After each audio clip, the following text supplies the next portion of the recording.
Jamen, så vil jeg også sige god aften. Og mit navn er jo som sagt Henrik Vognsen, og jeg kommer fra Vølund Varmeteknik i Danmark. Og jeg vil altså gøre det på dansk, for jeg kan ikke så godt færøsk. Så. Men det jeg vil fortælle om i dag, det er, jeg vil fortælle lidt om, hvem Vølund er, hvem vi er en del af, og så vil jeg fortælle lidt om dansk energipolitik, hvad sker der i Danmark, Europa. Ikke så uddybende, men en lille smule om det. Og så vil jeg også lige præsentere kort nogle af vores produkter. Så det er lidt det, jeg skal præsentere for jer. Men Vølund, det har eksisteret i over 100 år, og vi har været en produktionsvirksomhed, og salgsvirksomhed og servicevirksomhed i mange år.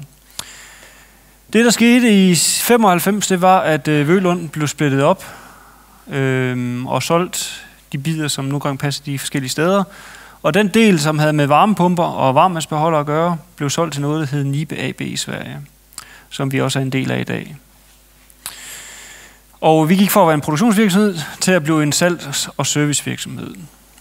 Men vi har 40 års erfaring i installation og servicering af varmepumper i Danmark. Og vi har også landsdækkende service og salg selvfølgelig i hele Danmark, og her til Færøerne også. Nibe var i 95 selvfølgelig en stor svensk virksomhed, men egentlig var Vølund det første firma, som de købte uden for Sveriges grænser. Og i dag der har de forholdsvis mange mærker. Nibe består af 3 grupper. En element og en energy systems, og så stoves, som er brændeovne. Hvor at den del, vi er en del af, er energisystemerne, og også den langt største del, når vi snakker omsætningsmæssigt. Og der er det rører allermest på sig, når vi snakker om vækst og potentiale. Vores fabrik i Sverige ligger i noget, der hedder Markaryd, og her bliver stort set alle vores varmepumper produceret, altså det vil sige, de er svensk produceret. Og alle kobberbeholder bliver også produceret. Det vi ser herovre er varmepumpefabrikken, og det her det er sådan set beholderfabrikken. Vi har også en af Nordens største brændeovnsfabrikker, som ligger lidt længere herude, uden for billedet. Vi kan desværre ikke se det, men som en også er utrolig moderne, og jeg tror, den er 5 år gammel eller sådan noget. Og derudover har vi også vores kursusfaciliteter i Markaryd, som vi bruger til vores kunder, VVS-installatører osv., når vi skal uddanne folk. Når vi ser omsætningen, så kan man også se, at der er sket lidt siden, da vi kom til. Vi siger jo, det er vores skyld, men det er nok Nibes skyld, må vi sige. Det, man kan sige med det her billede, det er egentlig bare, at det, der har rørt allermest på sig, det er energiområdet. Og det er det, der flytter noget. Det er det, der er fokus på i hele Europa. Det er der, det vækster. Og hvorfor gør det så det? Der er mange ting, der gør det selvfølgelig, at energi, grøn energi, vedvarende energi bliver interessant. Men en af de ting, der selvfølgelig spiller ind, det er, at når man ser på de produktionsprofiler, som er angivet rundt omkring i Europa, men så er det altså, at oliemængden er faldet, eller vil falde på et eller andet tidspunkt ude i fremtiden. Nogle de siger allerede, at den er ved at falde. Det kan man så diskutere, hvordan man ser på det. Men i hvert fald gælder det om at strække den oliemængde, vi har tilbage i de felter, som blev boret, så lang tid som muligt. Og det gør jo så også blandt andet, at man kigger på andre muligheder. En anden årsag til også, hvorfor at vedvarende energi, interessen for det vokser i Europa, det er også, når man ser på, hvor at olien og gassen så er tilbage. Fordi at de lande, som har store mængder af de her ressourcer, jamen det er, uden at sige nogen, det vi kalder lidt politisk ustabile lande. Og vi kan se nu, vil jeg ikke kalde Norge et ustabilt land, men altså, de har selvfølgelig en mængde, men en stor del her, det er Rusland, og ellers så ligger en meget, meget stor mængde af det, vi nok kender lidt mere som lidt mere diktaturstater og så videre overaf.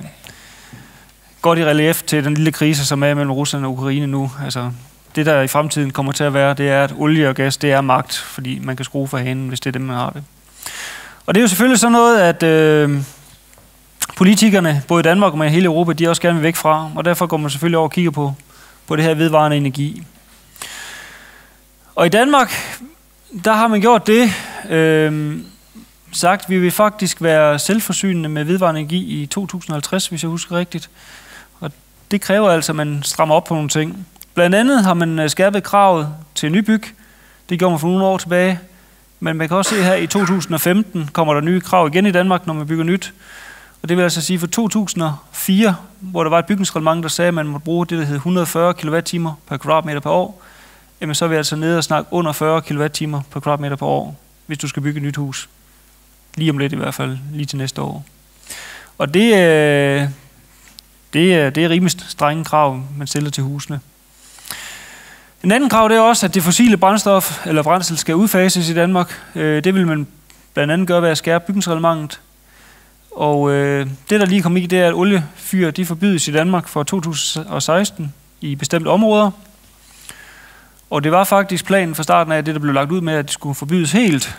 Ikke kun i bestemte områder, men totalt, at man måtte indstille oliekilder for, jeg tror det var for 2017. Men der blev man lidt op på området, så man tog det over en lidt længere stræk. Men målet er 2030, så skal alle oliekedler være ude af Danmark. Og så har man selvfølgelig gjort det ved at øge fokus på vedvarende energi, vindmøller, solceller, blandt andet varmepumper og anden biomasse, biokedler osv. Og det overordnede mål er cirka, at man vil have 70% af den danske befolkning på decentral, eller fjernvarme, og de sidste 30% på vedvarende energi, primært varmepumper.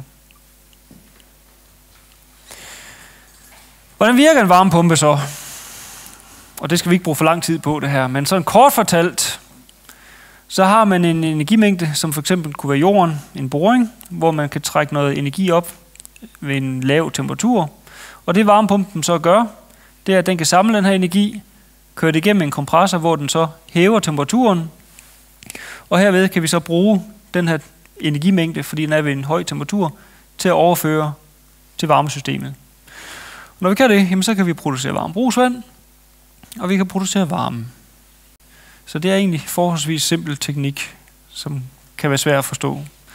Men nu tror jeg ikke, jeg vil gøre så meget mere ud af det her. Når vi stiger de produkter, vi har i dag, jamen der har vi lige fra varmesbeholder, vi har buffertanke, vi har biokedle, vi har solvarme og ventilation. Men det vi også har, det er jo de her varmepumper, som vi skal snakke lidt om i dag. Og der har vi egentlig 3 produkttyper. Vi har boligventilation, vi har udluftvarmepumper, og så har vi det, der hedder bjergvarmepumper, eller jordvarmepumper, som det hedder i Danmark. Hvis vi starter med boligventilationsvarmepumpen, så er det noget, jeg vil sige, det er lidt nyt heroppe, men også med, at man strammer kravene i Europa og i Danmark, så ser man det også heroppe, at der er også fokus på energien heroppe, har vi i hvert fald ladet mig fortælle. Og vi har faktisk lavet det første projekt med boligventilationsvarmepumper, hvor der også blev trykprøvet, for at tilsikre, at man har en effektiv klimaskabning og isolering af huset.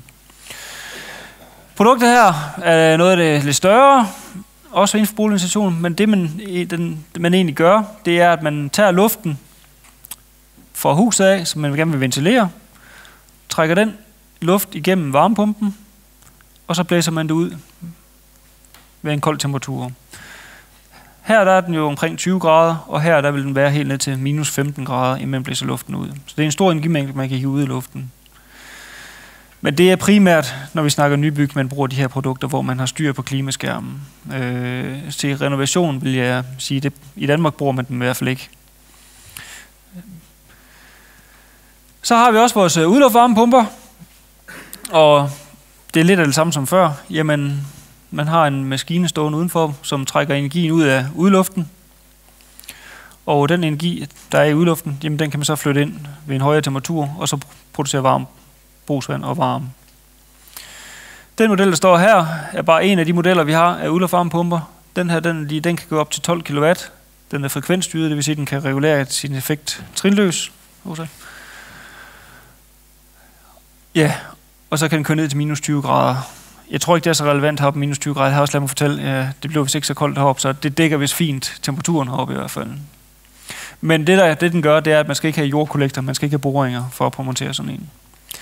Det, der hører til den, det er en indedel, hvor der er en varmesbeholder i. I den her, som er en 310'er, er der også buffertank i, cirkulationspumper, hvor styring sidder i den. Så man kan sige, har man uddeler den her, så har man mere eller mindre et komplet anlæg af den her typer. Men husk, der er mange forskellige løsninger inden for de her systemer. Den her tank, den har brugsvandsspiral, det vil sige, at det brugsvandet løber ind i en spiral, i stedet for en varmesbeholder. Og så har den det, som stort set alle vores produkter har. Den har mulighed for opkobling til internettet som standard, som jeg kommer lidt tilbage til sidst. Og skematisk vis, varmepumpen står udenfor og fører varmen ind til beholderen, som fordeler det varmen i huset og ja, det varmbrugsvand. Bjergvarme er det, der nok sker mest på heroppe lige pt., hvor man har et borehul primært, hvor man så kan trække energi ud af den via en varmepumpe, som står indenfor. Den model, der er vist der, er egentlig den, der står derovre, af vores 1245, og den fås i 6, 8, 10 og 12 kW. Og vi har også en storebror til den, en 1255'er, som yder frekvensstyret fra 4 til 16 kW. Og den her har også styring indbygget i, og den har også mulighed for opkobling til internettet. Og det her med internettet, det er nok det, som der rykkes mest på lige nu, når vi snakker udviklingsmæssigt. Det er det der med, at jeg ved ikke, om folk har hørt smart grid og fleksible løsninger, timeafregning af strøm osv. Og det giver det faktisk lidt mulighed for det her opkobling til internettet. Det man kan gøre ved os, det er, at man kan koble op til det, der hedder nibeoplink.com. Det er en hjemmeside, hvor man kommer ind til en profil, man kan oprette sig. Og det man skal gøre, det er, at man skal trække et kabel fra varmepumpen, og så over i sin router, som er egentlig på internettet. Og så finder man en kode over i varmepumpen, og kan taste ind her, når man opretter en profil, jamen så er man inde og kan overvåge sin varmepumpe. Og få alarmmeddelelser, eller se status på den, hvordan den kører, hvis man er et andet sted i verden. Men det nye, der også er kommet, det er også, at i Sverige har man det, der hedder timeafregning. Jeg tror ikke, det er kommet heroppe endnu. Det er ikke kommet i Danmark endnu. Men der er de mulighed for at koble sig op på noget her Nordpol, hvor man så får en prognose for dagen efter. Og så vil sige, så er der billige perioder og dyre perioder, og så kan varmepumpen så regulere efter det i forhold til, når det er billigst at køre, og skal stoppe, hvor det er dyrest at køre. Så får man mere optimalt udnyttelse af energien til den billigst mulige pris. Og det er bare starten på det her smart grid-eventyr, som rykker rigtig meget ned i Europa, blandt andet. Men som sagt, Uplink bruges til at overvåge varmepumpen med, men den giver også mulighed for at kan styre varmepumpen eksternt fra, og også for at hente noget historie, hvis man ønsker det. Og som sagt, opkoblingen sker direkte via stik over til ens router. Meget nem opkobling. Og så kan man få så en skærmbillede her, som simpelthen viser status på varmepumpen. Ja, det var det, jeg havde. Så vil jeg sige tak for det.